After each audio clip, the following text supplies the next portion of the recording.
നമസ്കാരം. അമേരിക്ക നൽകിയ ദീർഘദൂര മിസൈലുകൾ ഉപയോഗിച്ച് റഷ്യയിലേക്ക് വീണ്ടും ആക്രമണം നടത്തിയ യുക്രൈൻ്റെ നിലപാടിൽ മുന്നറിയിപ്പുമായി റഷ്യ രംഗത്തെത്തി. ശക്തമായ തോതിൽ തന്നെ ഇതിന് തിരിച്ചടി നൽകും എന്നാണ് ഇപ്പോൾ റഷ്യ വ്യക്തമാക്കിയിരിക്കുന്നത്. യുക്രൈൻ്റെ യുദ്ധക്കൊതി ആത്യന്തികമായി അവർക്ക് തന്നെ വിനാശകരമാകും എന്നാണ് ഇപ്പോൾ പ്രതിരോധ വിദഗ്ധർ കണക്കുകൂട്ടുന്നത്. യുക്രൈൻ ഇത്തരത്തിലുള്ള ആക്രമണം ഇനിയും തുടർന്നാൽ അത് ശക്തമായി തന്നെ തിരിച്ചടിക്കുമെന്നാണ് ഇപ്പോൾ റഷ്യ നൽകിയിരിക്കുന്ന മുന്നറിയിപ്പ്. അമേരിക്കയിലെ ബൈഡൻ ഭരണകൂടം നിരന്തരമായി യുക്രൈന് ദീർഘദൂര മിസൈലുകൾ ഉൾപ്പെടെയുള്ള വൻ പ്രഹരശേഷിയുള്ള ആയുധങ്ങൾ നൽകുന്നത് യുക്രൈന് റഷ്യയിലേക്ക് ആക്രമണം നടത്താൻ പ്രേരകമാകുന്നു എന്നാണ് പൊതുവെ വിലയിരുത്തപ്പെടുന്നത്.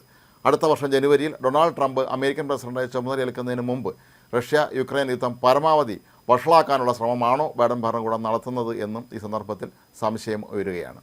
യുക്രൈനെ തിരിച്ചടിക്കാൻ തങ്ങൾ സർവ്വസജ്ജമാണെന്ന് മാത്രമാണ് ഇപ്പോൾ റഷ്യ പ്രഖ്യാപിച്ചത്. എന്നാൽ കൂടുതൽ വിശദാംശങ്ങൾ അവർ പുറത്തുവിട്ടിട്ടില്ല. സമൂഹ മാധ്യമമായ ടെലഗ്രാമിലൂടെയാണ് റഷ്യൻ സൈന്യം ഈ പ്രഖ്യാപനം നടത്തിയിരിക്കുന്നത്. കഴിഞ്ഞ ദിവസം യുക്രൈൻ നടത്തിയ ആക്രമണത്തിൽ തങ്ങൾക്ക് വൻ നാശനഷ്ടമുണ്ടായതായും ചില സൈനികർക്ക് പരിക്കേറ്റതായും റഷ്യ വെളിപ്പെടുത്തിയിരുന്നു. റഷ്യയുടെ മിസൈൽ പ്രതിരോധ സംവിധാനത്തിനും ഈ ആക്രമണത്തിൽ തകരാറുകൾ സംഭവിച്ചതായി റിപ്പോർട്ടുകൾ പുറത്തു വന്നിരുന്നു. രണ്ടാം ഘട്ടമായി യുക്രൈൻ അയച്ച 8 മിസൈലുകളിൽ 7 തകർത്തതായും റഷ്യ അന്ന് അവകാശപ്പെട്ടിരുന്നു. സാധാരണഗതിയിൽ റഷ്യ ഒരിക്കലും തങ്ങളുടെ നേർക്ക് നടക്കുന്ന ആക്രമണത്തിൻ്റെ വിശദാംശങ്ങൾ പുറത്തുവിടാറില്ലാത്തതാണ്. ഇതാദ്യമായിട്ടാണ് ഇത്തരത്തിൽ തങ്ങൾക്കുണ്ടായ നാശനഷ്ടങ്ങളുടെ കണക്കും അവർ പുറത്തുവിടുന്നത്.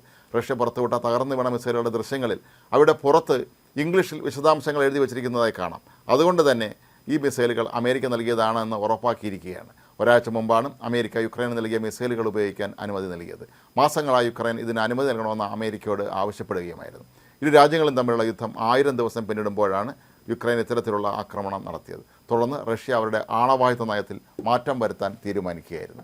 ഇതുകൂടാതെ ബ്രിട്ടൻ നൽകിയ സ്റ്റോം ഷാഡോ മിസൈലുകളും യുക്രൈൻ റഷ്യയ്ക്ക് നേരെ പ്രയോഗിച്ചിരുന്നു. അതിശക്തമായ പ്രഹരശേഷിയുള്ള മിസൈലുകളാണ് ഈ ബ്രിട്ടൻ നൽകിയിരിക്കുന്നത്. ഇതിലും റഷ്യയ്ക്ക് ശക്തമായ പ്രതിഷേധം ഉണ്ട്.